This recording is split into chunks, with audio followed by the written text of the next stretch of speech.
Merci. Donc, en tout cas, vous êtes toujours aussi nombreux et je suis ravie d'être avec vous ce soir.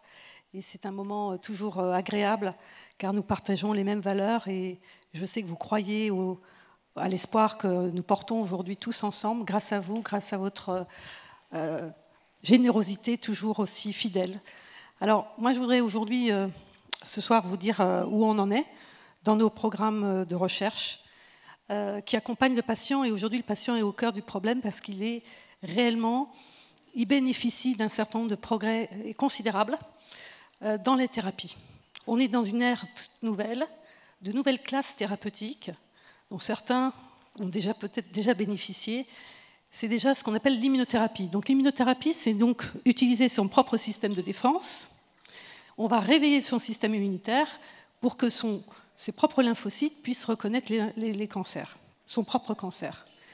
Ça marche dans 30% des cas, et ça a été la première révolution pour 23 cancers.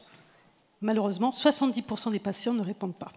Donc aujourd'hui, notre premier programme, c'est de comprendre pour quelles raisons fondamentales ces patients ne répondent pas.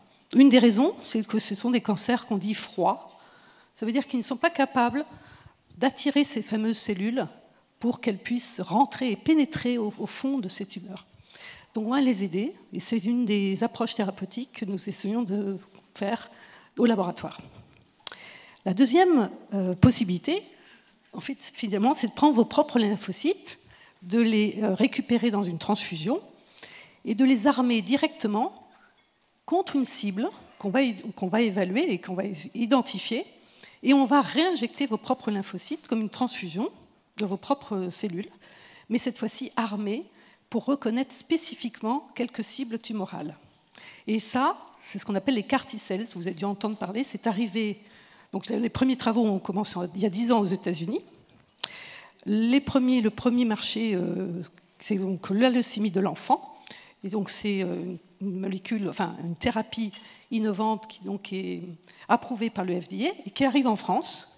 Et on a commencé les premiers traitements en France. Et il faut les faire dans des conditions extrêmes parce qu'il y a parfois quelques accidents. En tout cas, c'est assez redoutable. Quand ça marche, c'est spectaculaire. Il faut une réanimation, et donc il y a toute une prise en charge thérapeutique. Donc là, l'enjeu, évidemment, de ces CAR T-cells, c'est de les étendre à tout type de tumeurs. Et pour faire ça, c'est une chose qui est importante, c'est trouver les cibles. C'est qu'est-ce qu'on va mettre dans ce fameux lymphocyte qu'on va éduquer avec un récepteur particulier pour trouver la bonne cible, pour qu'il puisse vraiment aller au bon endroit. Et donc pour ça, on a besoin d'un appareil.